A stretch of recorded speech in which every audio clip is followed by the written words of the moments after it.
Tada! Tada! Tada!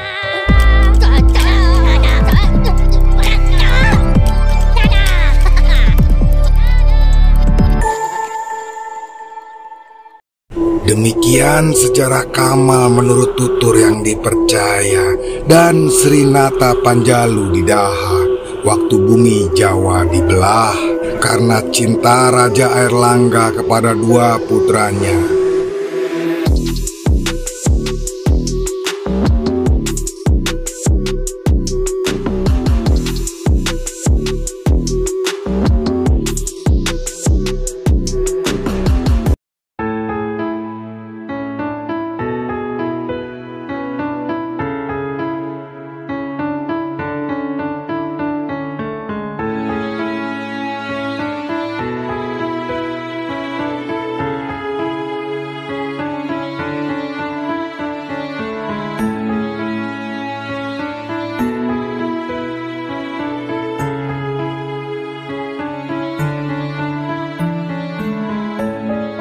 Halo sahabat Argo Vlog, jumpa lagi.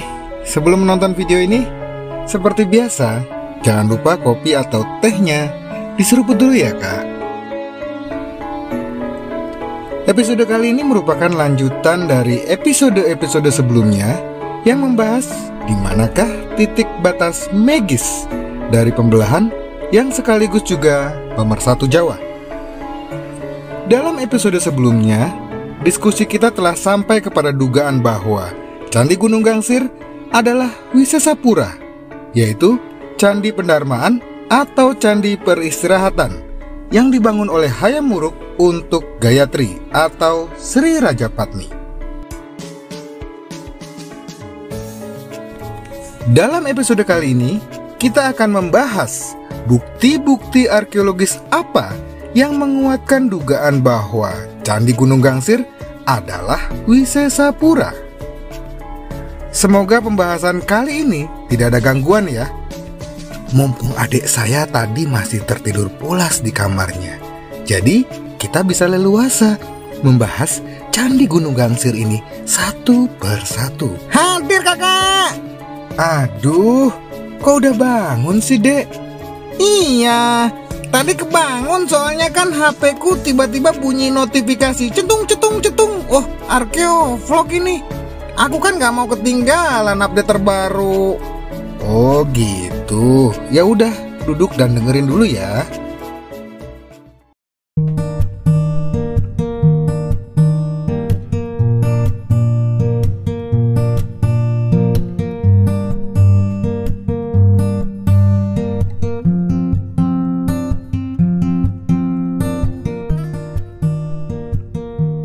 Bila kita melihat berbagai informasi tentang Candi Gunung Gangsir, baik di literatur maupun di internet, maka kita tidak banyak menemukan informasi tentang Candi Gunung Gangsir ini. Mengapa demikian? Mengapa sejarah itu terputus begitu saja? Satu hal yang membuat saya agak prihatin adalah hampir semua informasi yang ada di internet dan media sosial yang membahas sejarah Candi Gunung Gangsir itu isinya tentang Nyi Srigati daripada informasi tentang aspek sejarah dari Candi Gunung Gangsir itu sendiri. Misalnya, kapan candi itu dibuat, oleh siapa, pada masa apa, beraliran agama apa, bagaimana arsitekturnya, ada hiasan apa, ada teknologi apa yang kita bisa pelajari dari Candi Gunung Gangsir, dan sebagainya. Sebenarnya tidak ada yang salah dengan cerita rakyat, dan saya pribadi sangat senang menggali cerita rakyat, karena memang itu merupakan suatu kearifan lokal dari bangsa kita. Namun, karena memang sering tidak adanya bukti fisik, maka harus dibutuhkan sikap bijak dan kritis untuk memilah-milah mana yang merupakan cerita rakyat dan mana yang diaku-aku sebagai cerita rakyat. Dalam arti, ya kita tidak boleh mudah percaya begitu saja terhadap sebuah cerita, sehingga kita perlu analisis dulu baik-baik. Kenapa harus begitu, Kak? Ya, karena bila terjadi informasi yang tidak berimbang antara cerita legenda dan cerita sejarah dari sebuah tinggalan sejarah, maka sebenarnya dikhawatirkan akan menutup nilai sejarah dari tinggalan sejarah itu sendiri. Khusus untuk di Candi Gunung Gangsir, ketika saya pertama kali ke candi ini di tahun 2006, saya tidak pernah mendengar cerita tentang Nyi Srigati. Atau mungkin juga saya yang kurang cermat pada saat itu ya. Oke, dalam episode kali ini kita coba akan membahas Candi Gunung Gangsir berdasarkan data arkeologis, yang nanti kita akan bandingkan dengan beberapa aspek lain. Salah satunya dengan cerita masyarakat lokal tentang Nyi Srigati. Siap kakak. Kopinya udah kak? Udah tadi kan di pembukaan. Wah, berarti saya yang belum ini. Kopinya diseruput dulu ya kak. Ada.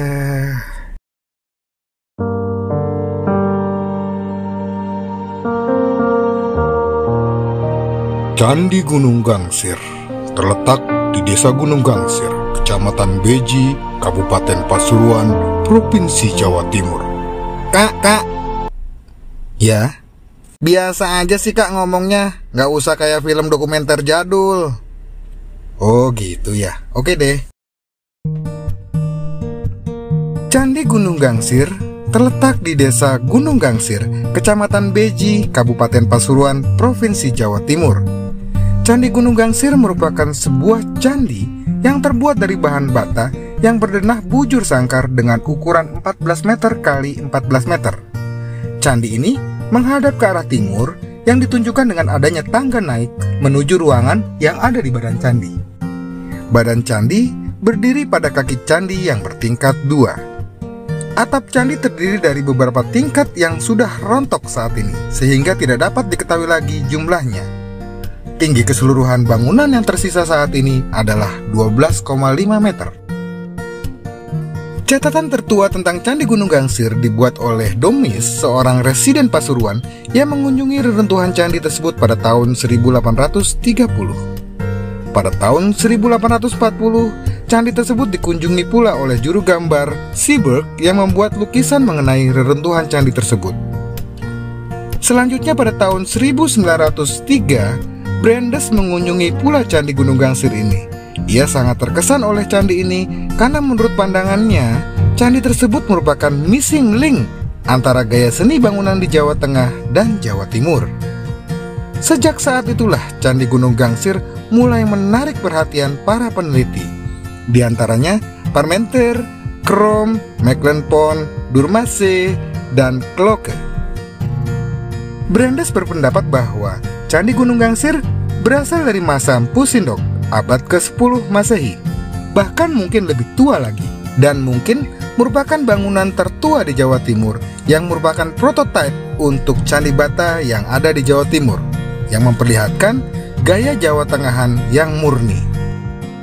Pendapat Brandes ini disetujui oleh Krom, Mecklenpon, Vogler, dan Coates, yang berpendapat bahwa Candi Gunung Gangsir berasal dari masa akhir Jawa Tengahan atau awal Jawa Timuran.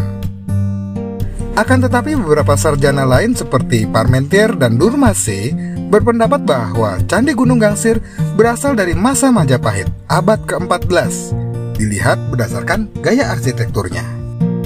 Dengan demikian, Candi Gunung Gangsir merupakan sebuah candi yang sangat unik. Hingga kini, narasi sejarah dari Candi Gunung Gangsir baru sebatas itu. Loh, kok cuma itu aja, Kak? Iya, cuma itu. Karena sepertinya semenjak tahun 80 hingga 90-an, minat para peneliti untuk mengungkap nilai kesejarahan dari Candi Gunung Gangsir bisa dikatakan minim sekali. Walah, emane yo, Kak? Iya. Nah, kalau melihat informasi tentang Candi Gunung Gangsir di media internet, maka informasi tambahan lain adalah tentang cerita Nyi Srigati. Misalnya dalam website perpusnas.go.id. Di sana disebutkan bahwa menurut legenda masyarakat lokal, Candi Gunung Gangsir dibangun sebagai penghormatan kepada Nyi Srigati yang dijuluki Mbok Rondo Derma. atau janda murah hati atas jasanya dalam membangun masyarakat pertanian di daerah itu. Dalam cerita itu diceritakan bahwa pada zaman dahulu, masyarakat di daerah itu belum mengenal kehidupan bercocok tanam. Mereka senang mengembara dan makanan utamanya adalah sebangsa rerumputan. Suatu saat, rerumputan yang menjadi makanan pokok mereka mulai menipis persediaannya. Pada saat itu, datanglah seorang wanita, entah dari mana asalnya, bernama Nyi Srigati. Wanita itu mengajak para pengembara untuk berdoa, meminta petunjuk kepada Hyang Widi tentang bagaimana caranya mengatasi kekurangan pangan yang mereka alami. Tak lama kemudian datang serombongan burung sebangsa burung gelatik membawa padi-padian, lalu menjatuhkannya di dekat para pengembara itu. Padi yang jatuh itu kemudian ditanam oleh Nyi Srigati. Beberapa bulan kemudian, tanaman Nyi Srigati sudah dapat dipanen. Nyi Srigati kemudian menumbuk hasil panennya untuk dijadikan beras, yang kemudian diolah menjadi nasi. Nyi Srigati kemudian mengajarkan cara bercocok tanam kepada para pengembara. Sejak saat itu, masyarakat pengembara tersebut hidup menetap dan hidup dari bercocok tanam. Mereka menjadikan padi sebagai makanan pokoknya. Sebagian dari padi yang dijatuhkan burung tadi kemudian berubah menjadi permata yang membuat Nyi Srigati menjadi kaya raya. Nah, itu tadi cerita tentang Nyi Srigati yang kita cuplik dari perpusnas.go.id. Oke, sekarang saya ingin mencoba menelaah cerita tentang Nyi Srigati dulu ya. Oke kakak. Pertanyaan utama, siapakah Nyi Srigati? Sayangnya tidak ada sumber sejarah yang bisa kita temukan yang merujuk pada nama ini. Loh, tapi kok ada cerita ini kak? Nah, sebenarnya kisah Nyi Srigati di Gunung Gangsir ini hampir mirip dengan cerita tentang Dewi Sri. Sama-sama pakai nama Sri kan? Yang satu Nyi Srigati, yang satunya lagi Dewi Sri. Dalam konsep Hindu, Dewi Sri merupakan sakti atau istri dari Dewa Wisnu, yang dalam konsep itu dikenal sebagai Dewi Padi atau Dewi Kesuburan. Cerita ini sejak lama sangat populer sekali di Pulau Jawa dan Bali. Karena hampir di setiap daerah di Pulau Jawa dan Bali memiliki cerita lokal yang sebagian besar berkaitan dengan asal-usul padi, walau dengan versi yang berbeda-beda. Dengan demikian, maka cerita-cerita lokal yang berkaitan dengan asal-usul padi dan kesuburan sudah menjadi hal yang lumrah kita temui di Pulau Jawa dan Bali. Nah, apakah cerita masyarakat lokal yang sangat umum itu kemudian dapat dikaitkan dengan tinggalan sejarah seperti candi misalnya? Menurut saya ya nanti dulu, karena antara konsep cerita yang umum dengan sebuah tinggalan sejarah tertentu ini adalah dua hal yang berbeda. Namun seringkali dua hal yang berbeda ini kemudian dengan gampangnya dikait-kaitkan begitu saja. Pada zaman dahulu hal ini ya sudah lumrah. Namun seiring dengan perkembangan ilmu pengetahuan, hal ini kemudian perlu untuk dicari rasionalisasinya. Apakah memang benar berkaitan, ataukah ternyata ya cuma dikait-kaitkan saja? Gambarannya seperti misalnya bencana gempa bumi atau gunung meletus yang kemudian dikait-kaitkan dengan kelahiran seorang tokoh. Padahal menurut ilmu geologi, gempa bumi atau gunung meletus ya merupakan bagian dari sebuah siklus alam yang normal saja. Tapi sekali lagi, inilah kearifan bangsa kita sebagai orang timur. Di satu sisi, saya sangat suka dan menghormati cara pandang itu. Tapi di sisi lain, agar bisa seimbang antara otak kanan dan otak kiri, tentu juga tidak ada salahnya kita sekarang berusaha mencari alternatif jawaban lain dari sisi ilmu pengetahuan. Sehingga kearifan bangsa kita ya bisa juga didekati dengan ilmu pengetahuan. Contohnya, kakek saya dulu senang sekali pergi ke sumber-sumber air yang beberapa diantaranya merupakan situs-situs purbakala yang berupa petirtaan. yang memiliki sumber air yang jernih, lalu pulang membawa air dari sana dan kemudian ditaruh di dalam kendi dan gentong. Air itu kemudian diminum tanpa dimasak. Waktu itu, kelakuannya ini ya kelihatan rada aneh. Lah kok minum air mentah? Lagian kalau cuma nyari air bersih, wong air sumur di rumah juga tidak kalah jernih. Tapi ternyata kini, dari perkembangan ilmu pengetahuan, kita kemudian jadi tahu bahwa air dari sumber-sumber tertentu mengandung mineral tertentu yang sangat dibutuhkan tubuh manusia. Dan sekarang, hampir sebagian besar dari kita kalau minum ya air mentah kan, yaitu air mineral. Oke, kembali lagi ke cerita Nyi Srigati. Sementara ini kita asumsikan bahwa cerita Nyi Srigati itu memiliki konsep yang sama dengan cerita Dewi Sri, yaitu tentang pertanian, tentang kesuburan, tentang padi. Hingga kini, proses ritual kesuburan ini sangat erat sekali pada masyarakat petani di Jawa dan Bali. Yang ingin saya sampaikan adalah sangat susah kemudian untuk mencari keterkaitan antara konsep prosesi kesuburan yang ada di masyarakat dengan kesejarahan sebuah tempat. Karena prosesi kesuburan adalah konsep yang umum sekali, sedangkan objek yang digunakan dalam prosesi itu merupakan sebuah entitas yang belum tentu memiliki keterkaitan langsung, khususnya dalam aspek kesejarahan. Bahasa gampangnya adalah mungkin ada keterkaitan kebutuhan penggunaan objek. Namun apakah ada keterkaitan sejarah antara cerita Nyi Srigati dengan sejarah Candi Gunung Gangsir?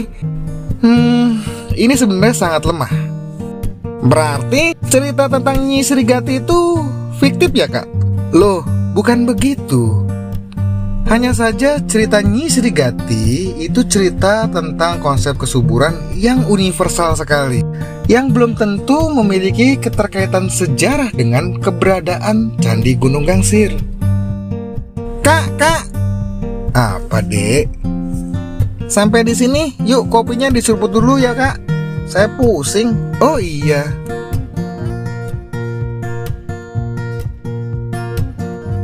Oke, sekarang coba kita bedah aspek kesejarahan dari Candi Gunung Gangsir yang selama ini telah lama berada dalam kondisi remang-remang. Ekspedisi penelusuran titik magis pembelahan Jawa pada masa Erlangga yang kita lakukan ini sebenarnya tidak hanya mencoba menelusuri dan memahami di manakah garis batas pembelahan Jawa yang dilakukan oleh Pubarada, namun lebih dari itu. Efek dari itu semua, saya kemudian mengajak sahabat-sahabat arkeolog untuk berusaha membaca dan menafsirkan kembali beberapa tinggalan-tinggalan sejarah yang selama ini tidak jelas nilai sejarahnya, kapan dan mengapa tinggalan sejarah itu tercipta.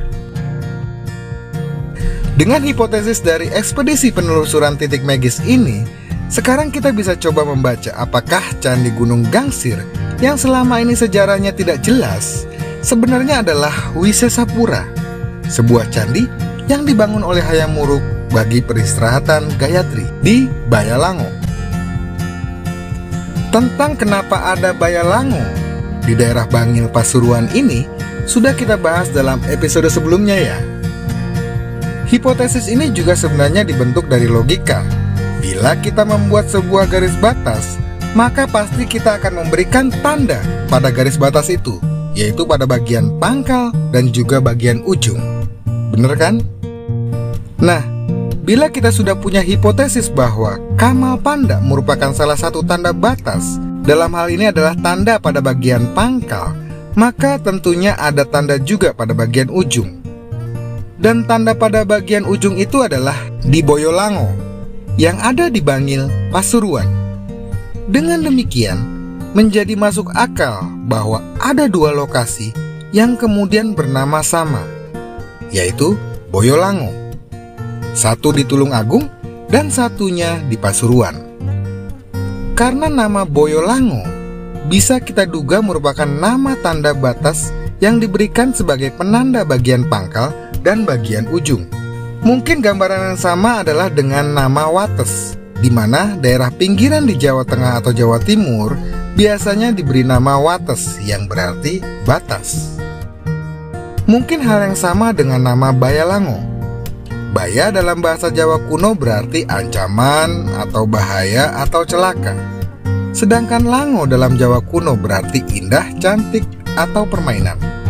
Dengan begitu, nama Baya Lango dalam Jawa kuno bisa dapat diartikan mungkin sebagai ancaman yang indah, atau bahaya yang indah, atau bahaya permainan. Entahlah, tapi sepertinya nama itu menurut saya bila dikaitkan dengan garis batas, maka dapat diartikan sebagai yang akan menimbulkan bahaya bila dilanggar. Secara kebetulan juga, saya menemukan sinonim atau persamaan dari kata baya dalam bahasa Jawa kuno itu adalah banggi. Apakah sinonim kata ini menjadi petunjuk bahwa kemudian nama daerah Baya di daerah Pasuruan ini kemudian berubah menjadi Bangil? Ya, kalau ini sih lagi-lagi hanya dugaan liar saja. Wah, tapi bisa juga demikian, Kak. Sekarang kita coba melihat data arkeologis yang ada di Candi Gunung Gangsir. Pertama, tentang latar belakang agama dari candi ini. Apakah Hindu ataukah Buddha? Hal ini tidak jelas atau belum dirumuskan, bahkan oleh para ahli sejak dulu. Nah, ini yang membuat saya bertanya-tanya. Apakah batu yoni yang ada di halaman sisi barat itu memang berasal dari Candi Gunung Gangsir? Ataukah dahulu masyarakat memindahkan batu yoni dari sekitar daerah sana lalu dikumpulkan di area Candi Gunung Gangsir? Bila batu yoni itu berasal dari Candi Gunung Gangsir, tentunya para ahli Belanda sudah langsung menuliskan dalam catatannya, seperti yang kita bisa lihat dalam catatan-catatan mereka di beberapa candi lainnya. Secara arsitekturnya, Candi Gunung Gangsir ini dahulu tampak tinggi menjulang. Bila kita mengamati bentuk arsitekturnya ini, maka secara sekilas dapat kita padankan dengan bentuk arsitektur Candi Brahu yang ada di Desa Bejijong, Kecamatan Trawulan, Kabupaten Mojokerto, Jawa Timur. Candi Brahu ini sendiri diduga beraliran Buddha. Nah, dari sanalah kecurigaan saya kemudian berlanjut terus. Selanjutnya, kita kemudian coba melihat beberapa petunjuk lain yang ada di Candi Gunung Gangsir. Bila kita perhatikan lagi arsitekturnya, maka tampak bahwa di setiap sisi dari tubuh candi terdapat 3 buah relung semu.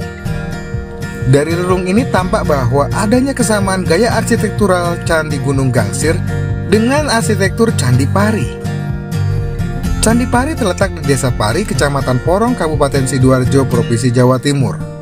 Dalam video liputan arkeovlog yang pernah kita lakukan di Candi Pari, diketahui bahwa candi ini dibangun pada masa Hayam Wuruk, yang dibuktikan dari adanya pahatan angka tahun pada bagian ambang pintu candi, yang kemudian dibaca menjadi 1293 Saka atau 1371 Masehi. Secara arsitektur, tampak bahwa Candi Pari mendapat pengaruh dari Champa, khususnya candi-candi di Maison yang dibangun pada abad ke-10 hingga 11 Masehi. Pengaruh tersebut tampak dari segi bentuk dan ornamentasinya. Candi Pari kemudian menjadikan bukti bahwa telah adanya hubungan yang erat antara Jawa dengan Champa di masa lalu.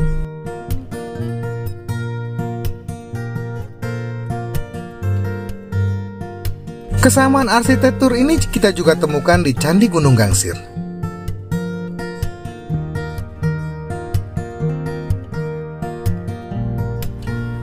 Dari bukti ini, maka dapatlah kita simpulkan bahwa Candi Pari dan Candi Gunung Gangsir berasal dari masa yang sama, yaitu masa Majapahit, khususnya pada masa era Raja Hayam Wuruk.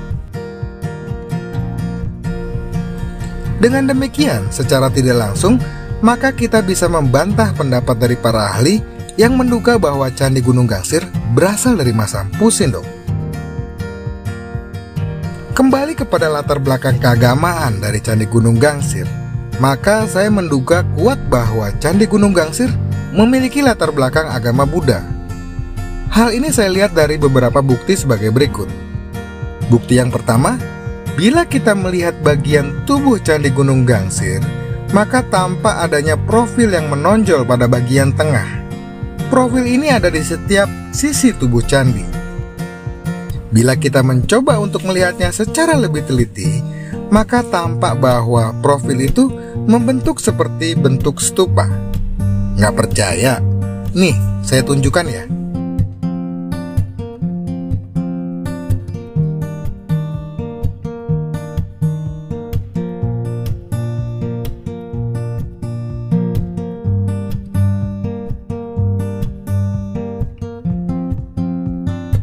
Bukti yang kedua, adanya relief gentong yang di atasnya terdapat tanaman teratai. Relief ini juga kita temukan di Candi Borobudur. Tampaknya keberadaan gentong sebagai wadah ini cukup penting dalam ajaran Buddha. Salah satu buktinya adalah ditemukannya gentong batu di situs Adan-Adan dalam ekskavasi tahun 2021 ini.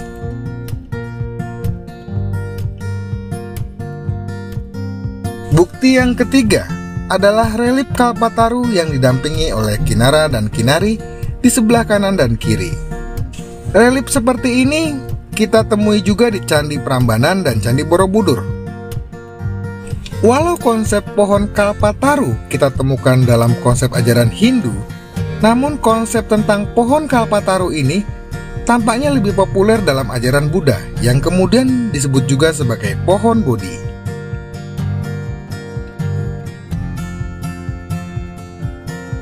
Bukti yang keempat adalah adanya cukup banyak relief kendi yang di dalamnya terdapat gambar burung kakatua dan beberapa gambar lain. Kendi ini bagi saya merupakan simbol dari cerita pembelahan Jawa pada masa Erlangga yang dilakukan oleh Mpu Barada, yang dalam cerita itu Mpu Barada menuangkan air dari kendi dari langit. Adanya relief kendi ini merupakan simbol yang jelas yang dibuat untuk menyampaikan pesan kepada kita bahwa Candi Gunung Gangsir itu memang dibuat berlandaskan rangkaian kisah itu. Bukti yang kelima adalah adanya pecahan batu yang ditemukan pada sumuran yang berada di bagian tengah Candi Gunung Gangsir. Pecahan batu itu selama ini diduga sebagai pecahan dari yoni. Namun di mata saya, pecahan itu lebih mendekati bentuk pedestal atau alas di mana arca berdiri. Bentuk seperti ini bisa kita perbandingkan dengan yang ada di Candi Mendut, di mana di bawah arca dibuatkan pedestal berbentuk segi empat yang bentuknya menyerupai yoni. Terus ini kan bukan pasangannya yang itu kan? Bukan. Ini yang di dalam. Di dalam semua ini. Oh. Ini yang di dalam. Dan rencana ini ya? Di dalam sumuran ya? Yap. Terus yang ini di luar? Kalau ini dari dulu di sini. Oke, mungkin dari sekitar sini dipindahkan ke sini gitu? Atau dikumpulkan? Kurang tahu juga. Dari dulu di sini. Oh, dari dulu sini? Hanya digeser aja dari sini. Ya. Ini apa nih? Oh ya. Umpak ya. Geser sedikit. Oke. Dari dulu waktu kecil memang udah di sini letaknya. Ya. Oke, kalau yang ini saat pemugaran. Pemugaran ini ditemukan ini di bawah sumuran, terus kemudian dipindahkan ke sini. Ya. Ya, tapi apakah ini yoni juga kita nggak tahu ya. Bisa aja dia semacam batur atau padmasana kan? Ya kan? Soalnya nggak ada cerat ya. Ya yang itu ada. Itu bentuknya ini kan. Ya. Kotak-kotak ini cuma lebih besar. Oke. Menarik. Tapi ukurannya berbeda dia. Dia besar. Gini-gininya kan juga sama. Betul. Bukti keenam adalah adanya relief wanita yang sedang bersimpuh. Menurut keterangan masyarakat, relief itu adalah tokoh Nyi Srigati. Dalam postingan Facebook saya sempat bertanya kepada teman-teman di sana, mungkin ada yang bisa mengerti relief apakah ini. Dan banyak yang menduga ini adalah relief dari Dewi Sri. Bila ini menggambarkan Dewi Sri, maka harusnya dia digambarkan memakai mahkota, seperti penggambaran Dewi Sri di Pertitaan Belahan atau penggambaran Dewi Sri di Pertitaan Dewi Sri di Magetan. Namun dalam relief di Candi Gunung Gangsir, walau bagian kepala sudah hilang, Tapi dari jejaknya kita bisa menduga bahwa kepala wanita itu digambarkan menggunakan sanggul atau konde atau rambutnya diikat ke belakang. Selain itu, relief wanita di Candi Gunung Gangsir itu terlihat tidak memegang tanaman padi, melainkan 2 kuntum teratai. Sampai di sini, bila kita memahami konsep cerita-cerita kuno dalam ajaran Buddha, maka relief ini dengan mudah dapat kita identifikasi sebagai istri dari Mega, yang dalam kehidupan setelahnya menjelma menjadi Putri Yasodhara. Semua kisah itu telah diceritakan dalam episode di Archivlog yang berjudul Janji Teratai. Sampai di sini kita sudah membedah Candi Gunung Gangsir, sebuah candi yang hingga detik ini belum diketahui latar belakang sejarahnya. Namun kini kita sudah tahu, walau dari tindakan yang gegabah. Kini kita tahu bagaimanakah cerita dari Candi Gunung Gangsir, sebuah candi megah dari abad 14 Masehi yang dibangun oleh Hayam Wuruk Bagi Gayatri. Sebuah candi yang mengenang sejarah pembelahan Jawa. Karena peran Gayatri lah, tidak hanya Jawa, tapi Nusantara kemudian bersatu di bawah Panji-Panji Majapahit. Semoga bermanfaat. Wassalamualaikum warahmatullahi wabarakatuh. Salam budaya, salam kebajikan, rahayu.